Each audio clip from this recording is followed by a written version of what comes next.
18 chairs available in front. If you guys want to move down, I think it's really a little more comfortable. We also sit there. Anyway,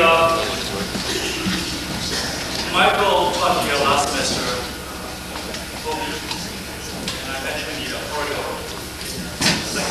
Started to meet a lot of people, new faculty, new staff, new students in the corridor after weeks of teaching here. And so finally, we started talking and we realized that there's somebody who teaches at the University of Kentucky. His name is Judge. In fact, he's one of the architects. In fact, he's not an architect, he's one of the filmmaker who's not practicing film, but he's teaching theory in Kentucky. But he's the guy who introduced, along with Common Road and Fred about this notion of collage architecture. But of course, in Judge's case, he was introducing this collage artist, the collage artist, Jersey Color, yeah, which later influenced and leads into ways of thought. But anyway, I said that so that we had some quite an interest in the past, so it was quite a welcome extent for me to know Michael, who is also a very talented architect. And then we started talking, we have a lot of similar interests in common, even though our coaches are quite taken by the subject matter and the orientation of architecture as to why we do architecture, why we choose to become architects are not that different. And of course, each of us has different reasons to study architecture. And in fact, the design of an architect is quite an interesting part. For many of you who come to architecture, you probably realize, or you probably have some preconception of what architecture is, and that you want to explore that. And maybe that's for some of you, not so sure, or give it a try. But either way, I think architects are, driven by some sort of skill, passion of wanting to build something, wanting to create something, and then want to inhabit that space, so that the original of those technical design is very sustained, but nevertheless used. And I think Michael's work, I was glad to say that it's in touch with the original design, why is this something, why is that nothing? And I'm reminded of one Zen poet who says that in a Latin poet, one goes through three phases in life. In the first phase, trees are trees, mountains are mountains, birds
Which one of these is the one? Push both. Either one of them. Just what? New machinery to me. Push the other one. Push the other one? Yeah. There you go. You got it. Oh, okay. Before we knock.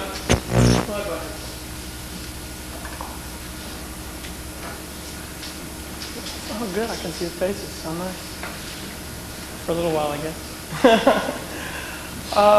I'm going to present a series of projects that I've done, 3 projects over the past few years. And but first, I wanted to show you all a few of the paintings that I've been doing. SCI-Arc architecture is much more involved practice than just in building.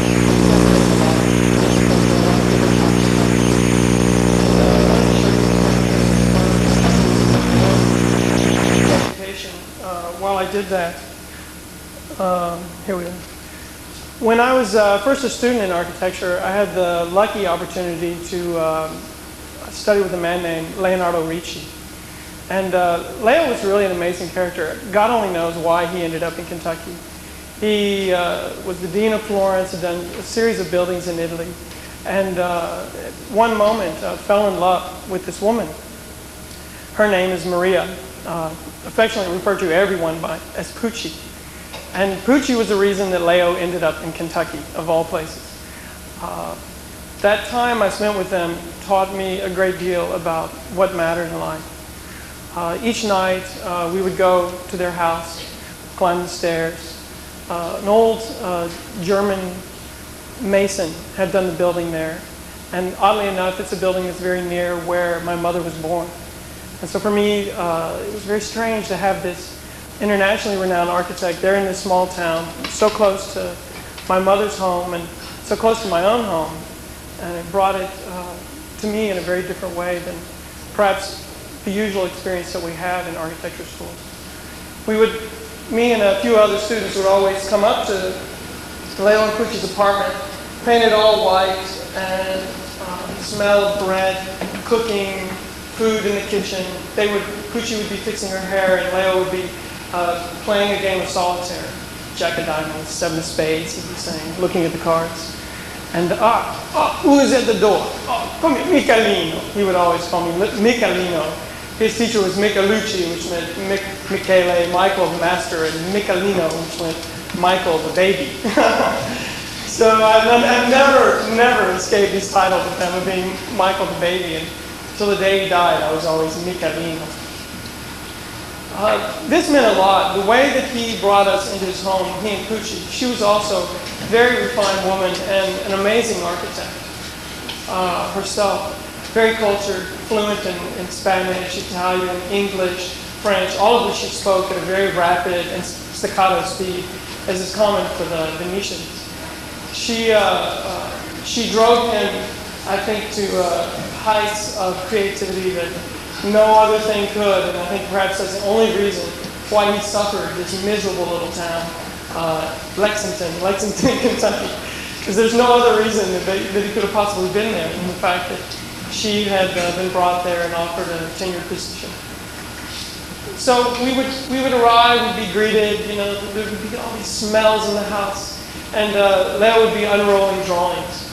One of the amazing things to me about Leo is that at age 78, when I first met him, he was still painting, still drawing every day, not the kind of signature architects that do architecture with a wave of their hand.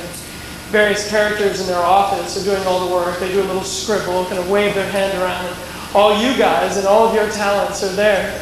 On the contrary, with Leo, there were piles and piles of drawings, piles and piles of sketches. And he didn't really bring us into the house to do his work. He brought us there to have us work with him. In fact, I could never actually figure out why it was that he had us there, because in many respects, in the final account, we did very little. He would show up and he would lay down a huge roll of paper, and he'd leave this game of solitaire for a moment. And it was strange to me, that game of solitaire, because I myself remember it from when I was a child, because I grew up in a little A-frame house on the Kentucky River, And now there I was, and I mean really by the on the Kentucky River.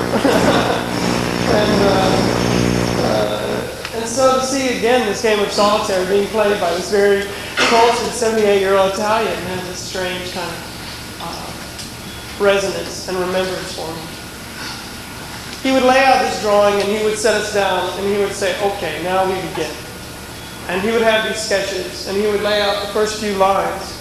And he would say, now make this curve. And we draw out the curve and he goes, stop. Because the first thing I want to tell you is to know nothing. I want you to know nothing. So what do you mean know nothing? This is coming from someone who knew Jean-Paul Sartre, who was friends with Picasso, had stayed in the Kaufman house, was guest of the Kaufman, kind of very cultured man, and looking at culture means everything, but if you're going to be an architect, you must know that. Too often, when we look at the problem, we already apply preconceived notions. And our problem is that we must make an architecture that's pertinent to our time, for our concerns, and for the materials of construction that are in our time, and for the people that exist in our time. I said, okay, so forget about history. Because, no, we don't forget about history. And when you begin to design, you know that we don't spend enough time to stop the problem. We're always applying predisposed methods. But in fact, we say architecture is about invention and supply. No detail can be overlooked because every time we shut the problem is an opportunity to do something else, to make an invention. So I said, okay. So I sat down and started to draw the curve and goes, no, stop. I said, Leo, it's drawing a curve. Should we draw it? It looks like your curve. He goes, it's not my curve. I said, Leo, it's your curve. And he goes, no, I watched your hand. It's not my curve. Because when you draw this line, you have to draw this line with the brick in your hand. You have to feel the brick in your hand. I said, well, feel the brick in your hand? He says, this wall is to be made of brick. And so when you draw this line, I want you to think about the brick and hold the weight of the brick in your hand. And think about the man who has to lay the brick. I said, okay. He goes, but more than that, when you draw this line, I want you to hold this brick in your hand and think about a mother who has a crying child beside her. And she has to comfort this child. Okay, so I start to draw, and I draw very slowly, very cautiously this curve, which is more or less a piece of a circle in an arc looking somewhat like the contour of a womb. He was obsessed with certain geometries that were inherited from Wright, but also from other traditions. And I was drawing kind of very nervously now at this point. He stopped me so many times and pulled out another whole thing. And I said, okay. And he looked, and basically, okay, I'll come back. Oh shit. All right. Goes into the room and he starts playing solitaire again. 9 of diamonds, I hear him say. Queen of spades. He goes, it's all possibilities. It's all chance. He's like murmuring, all possibilities, all chance. He comes back in, he looks what I'm doing. He goes, oh, good. And he comes magic on the back of the neck. I'm like, okay, good. That line down, you know? And I'm telling you, this is one curve, right? And so we're looking at this, and he goes, now we can talk. And he says, the first thing that you must understand is that form is not an object, but form is the potential vitality. Excuse me, I want to remember exactly what he said. He said the potential vitality intrinsic in an object. I was like, what does this mean? Potential vitality intrinsic in an object. Okay, so I look and I say, all right, you mean that this form, or what's this mean? I think again, I pause, I start to talk, I pause again, and he explains to me, any form is not a question of what the object is, but it's more a question of what it potentially can be. What is the possibility of that object? That any object, if it has plasticity, if it has form, it has a life inside of it, it has an energy inside of it. And that this life must be nurtured, that it is on the path, and it is not an object. So what's the second big architecture? He says, well, the problem of architecture is a problem of free will. And free will is not a goal. It's not a thing that you can have, but it's a perpetual search in perpetual motion, never ending. A problem which is never ending. So I thought, wow, this is my first lesson in architecture. We sit down, we eat, we drink, he rolls the drawings, he starts to sing, he starts to stand on a chair, he takes off his shirt, you know. It's like fat, like this guy coming out. And his wife is, which is running around now, she's crying, and Leo, get out of the chair, you'll hurt yourself, you'll kill yourself. She was like 20 years younger than him, right? He knew vitality, and he was drunk as hell on Kentucky whiskey, standing on this chair in the middle of this absurd town. I can't figure out why. And finally, like, she goes running off into the bedroom. This is my first lesson. She goes running off into the bedroom crying. Leo. He gets down off the chair and quits singing. The whole time he goes, some Italian love song, I don't know what it was. We were looking at the both of them like they were crazy. And he looks at us and he smiles. Now all of a sudden, almost dead sober. And he goes, okay, time to go. Class is over. So we go, let's down the stairs. And we realized that, and the reason why I gave this lecture, the title, Body Matters, is because what he was teaching us wasn't that architecture was about, it's all these complex issues all the time we're contending with. Of course he knows all these issues, you know, he would sometimes talk about medieval architecture, he would talk about institutions and so on. But in the final account, what really mattered was the commonality of the human body and the commonality of human experience. And he was going to teach us anything about architecture. He had to bring us up to Africa. He had to make us right in front of us. And it had to matter. Our lives had to matter together. And that semester was one of the most wonderful and amazing semesters of my life. And I think it's changed me forever. I don't know that my work honors him, but I hope it does. And the last year that I left Kentucky was the year that he died. I was thinking about this before I came here tonight. I had a stomach flu for about a week. And terrible flu. I was thinking about what to talk about. What are you going to tell these people? And Yuski drug me out in the desert. And in this desert, you know, with Yuski, somehow I got well. All the cars came by and him going like 40 miles an hour on the highway. Because I like to go slow. And all of a sudden I thought, you know, it's like Yuski is in touch with that spirit that Leo had. And all of a sudden it all came back to me, what mattered. And my stomach, it went away. So, you're lucky for Leo or Yuski or you. So, the first project that I wanted to present tonight is a project called Twin Cinema. It's a project that I did in for a active place in New York City. The building on the back is Cooper Union. The thing that I was interested in this project was they wanted a cinema institute. And the thing that I was interested in this project was why do they want another institution on this site? Because the site itself is a very complex site.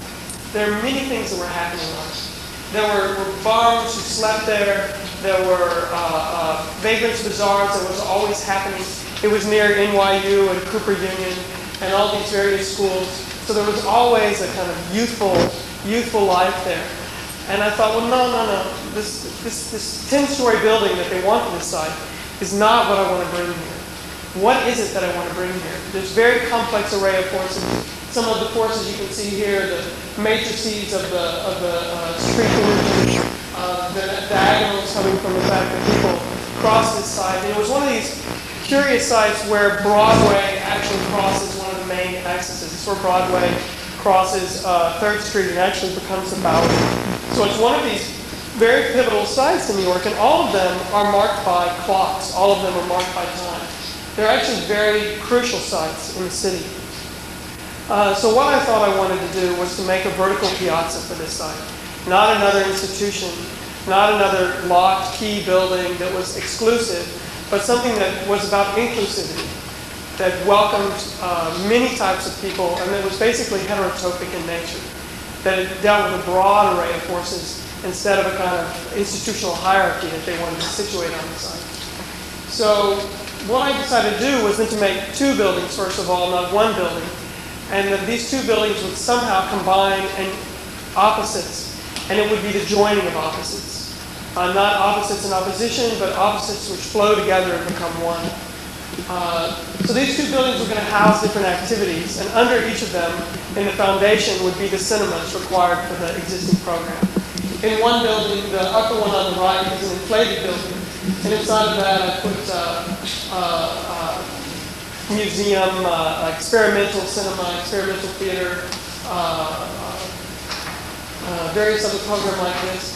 And in the other building, which you see a cross-section of right there, were rooms for the homeless, meeting rooms, space underneath for the vagrants to still lay out their wares and these ramps for skateboarders and skate rats to skate over the building. One inflated, the other one deflated or flattened. Another aspect, I guess, of the architectures might be a curious one to you is that I've been interested in the plastic content of nature for a long time. And when I arrived in New York City, I began to wonder what this meant with regard to the mechanistic 19th century city, the machine city. And one of the things that I was fascinated the most by were the automobiles, especially the taxi cabs. So it was one of the models for the building was the automobile and the taxi cab. And in some respect, I tried to take the energies of the site, the energies of the movement of peoples on the site, memory of the automobile now in a much larger scale than what it had, and to these two structures precariously parked on the site, like the cars that are now parked on the site. There's another image. I've been playing a little bit with montage with these models to show the complexity of scale that they have.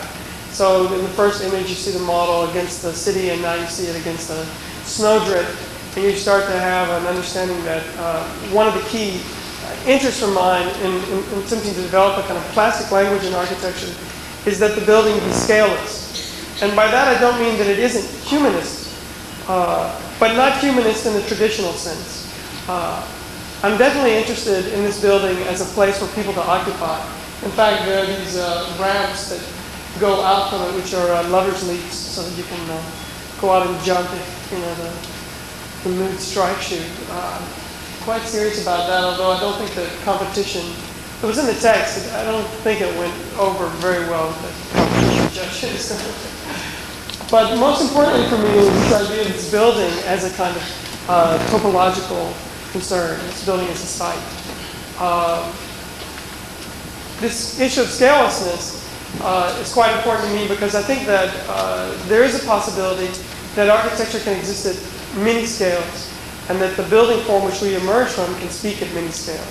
And that starts to talk about different aspects of our psyche. It starts to talk about the space of dream as well as the space of reality, or what we call reality. Here you can see so from many different perspectives, this building has many different types of formal appearance. The other thing that I guess I would tell you about the building is that both pieces were done at the same scale.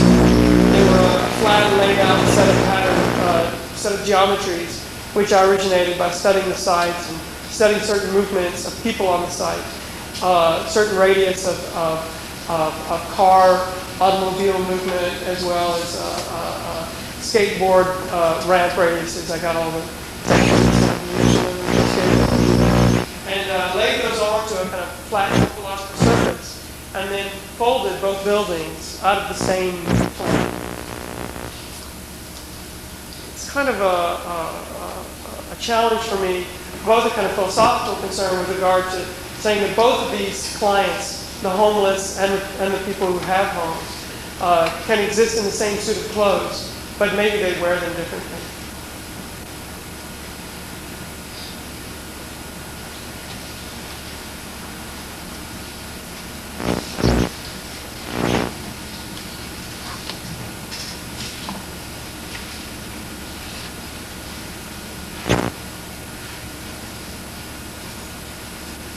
The other thing kind of interesting is that I used to do a lot of architectural architectural drawings, originate projects by doing drawings, plans, sections, elevations. But for the past 10 years, I've only worked in model first, and done always the drawings afterward. The only kind of drawings I've been doing to generate architectural form anymore have to do with traces of activity, traces of forms, shadows, impressions of the body having been there, traces of movement, city matrices, and very flat two-dimensional surfaces, and then deforming those according to certain plastic intentions. And then once developing a two-dimensional model, then going back and studying that in drawing. So although the sections are, heads are in the way of, are actually quite reasonable because the building and studying the model, once it finally appears in plans actually get quite curious.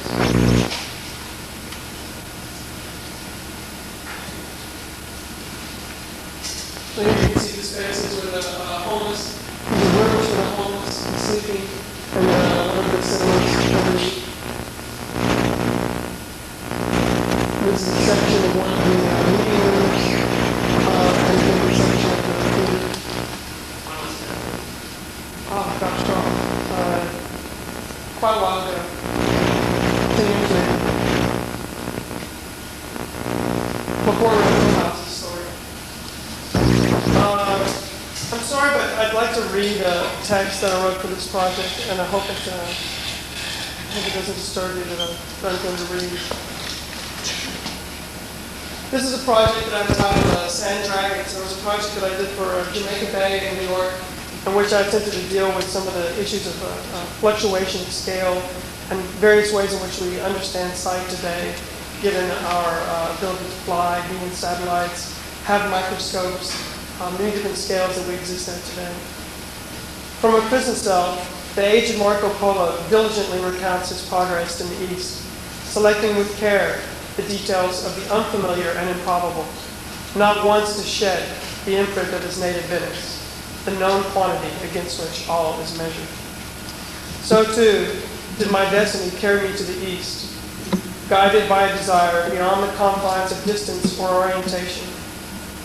In this, I sought to draw to the surface something which is certainly unfamiliar, albeit grounded in otherwise familiar domains.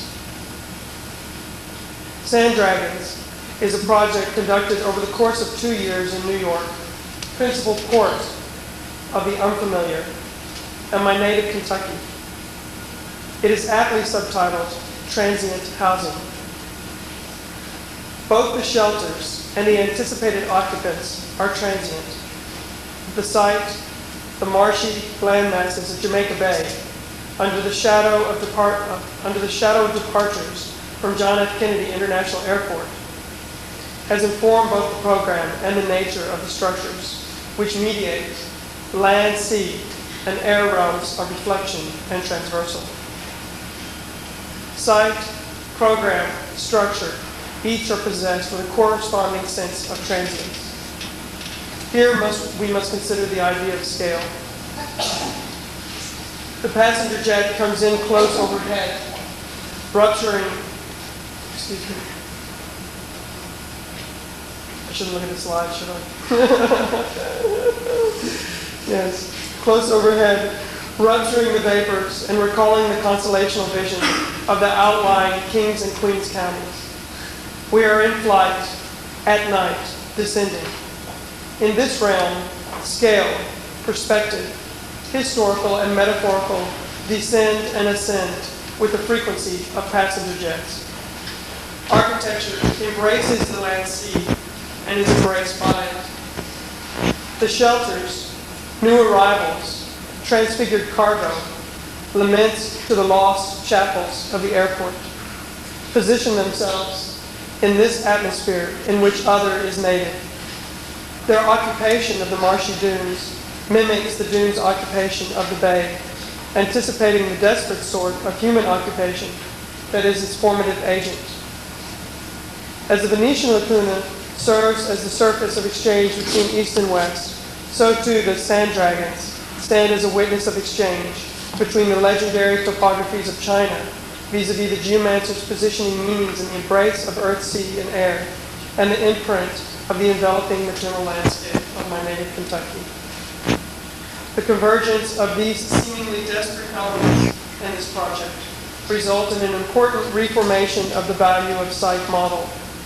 This site is not modeled as an erasure, idealized tabula rasa, whose monological domination of the realm of the given is the basis of the essential poverty of current architectural practice, founded as it is upon the tyranny of the plan and the bulldozer, but rather terra or land site is posited as a corruption upon the stillness of the art. The architect is to renegotiate a stillness in the corruption that is implicit to dwell in.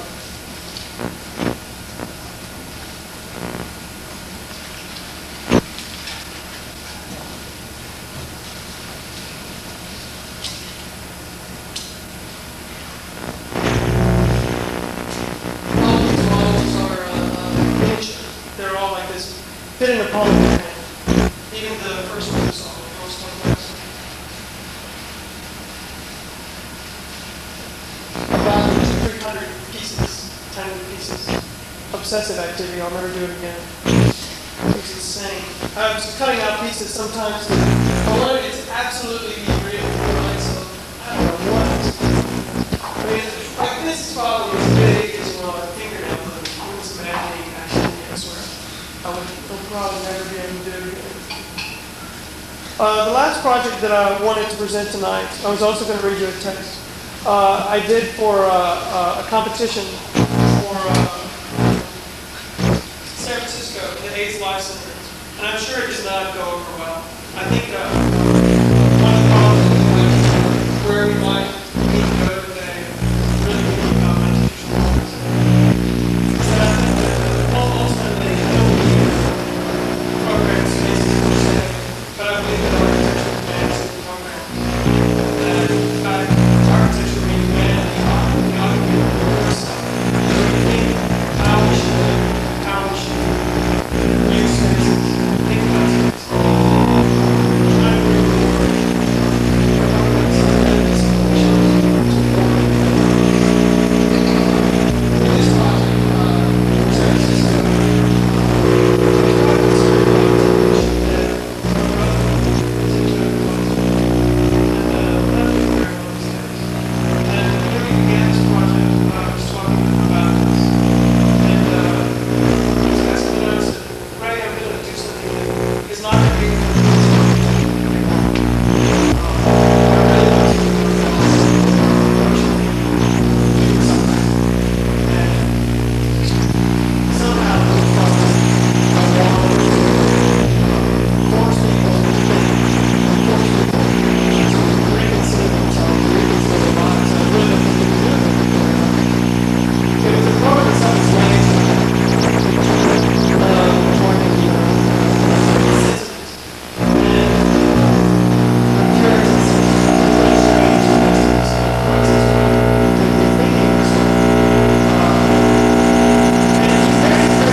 very cozily sits in the site.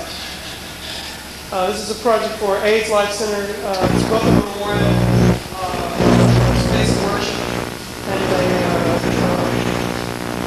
and housing for the AIDS program.